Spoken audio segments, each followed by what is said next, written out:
Have you ever wondered what really separates peak mental performance from, well, just feeling a bit off your game?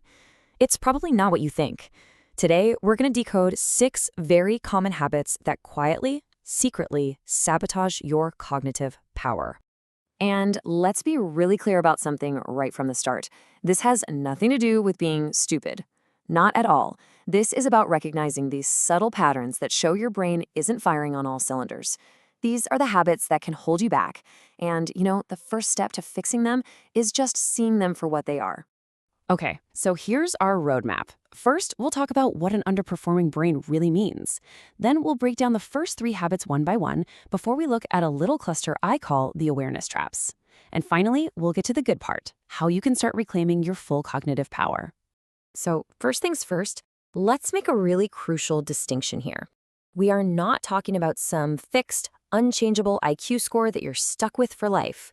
We're talking about cognitive performance, which is all about how effectively you're using the amazing intelligence you already have.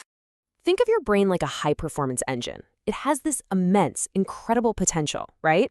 But certain habits, they can clog the system, leading to sluggishness and just plain inefficiency. The good news? These are just patterns, and patterns can absolutely be changed. All right, let's dive into our first habit.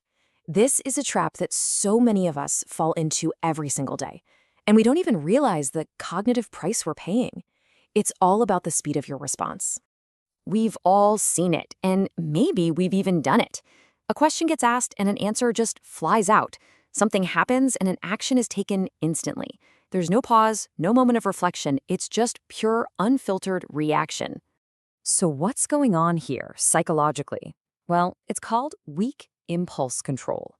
You see, truly intelligent thought, the kind needed for deep problem solving, it happens in the pause. That tiny little gap between a stimulus and your response, that's where the real processing happens. Without it, you're not truly thinking, you're just reacting. Now for habit number 2. This one is all about what happens when our minds get a little too rigid, when we get stuck in that comfort zone that feels so safe, but is actually shrinking our abilities. This is that little voice in your head that says, "Ooh, that looks too complicated." Or, "You know what, I'll just stick to what I know." It's that tendency to always pick the easiest path, avoiding any task that feels challenging or might require learning something new. In psychology, this is a classic sign of low cognitive flexibility, and it points to a core principle of how our brains work. They grow through challenge, not through comfort. Every time you sidestep a new experience because it feels a little hard, you're actually denying your brain the very workout it needs to get stronger. Okay, let's move on to our third habit. And this one is a little bit sneakier. It's not so much about what you do, but about how you think about what you do. It's the trap of being unable to see your own role in your failures. You know this pattern. A project fails and it's because the team wasn't good enough. A relationship ends and it was all the other person's fault. The exact same mistake happens over and over, but the cause is always somewhere else. The finger is always pointing outward, never inward. This is a failure of something psychologists call metacognition, which is just a fancy way of saying thinking about your own thinking. See, true intelligence isn't just about knowing things. It's about knowing how you know them and being able to spot your own errors and correct course. Without that self-reflection, real learning is pretty much impossible. Next up, we're going to look at a cluster of 3 habits. I've grouped them together because they're all linked by one central theme: a lack of awareness. These are those really subtle signs that the brain is just operating on a more shallow, less conscious level. So, we're going to look at the inability to maintain focus, the habit of talking way more than you listen, and finally, that really dangerous illusion of thinking you know a lot more than you actually do. First up, focus. If your attention is constantly fractured, jumping from one notification to the next, your brain never gets the chance to go deep. Psychologists call this a sign of weak executive function.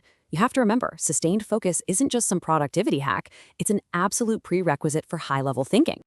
Second, let's talk about the ratio of talking to listening. Constant talking, always interrupting, it's often a sign of poor processing skills. Sometimes it's even a defense mechanism to avoid the hard work of actually thinking. Intelligent minds listen. They gather data, they observe, they process. They know you don't learn anything new while you're talking. And our final awareness trap is maybe the most dangerous of all, the Dunning-Kruger effect. This is a cognitive bias where a person's low ability actually prevents them from seeing their own mistakes. As you can see, their perceived expertise can be way up here, while their actual expertise is way down here. A huge red flag for this is a constant refusal to accept any kind of feedback. So after going through these 6 habits, where does that leave us? What do we do now?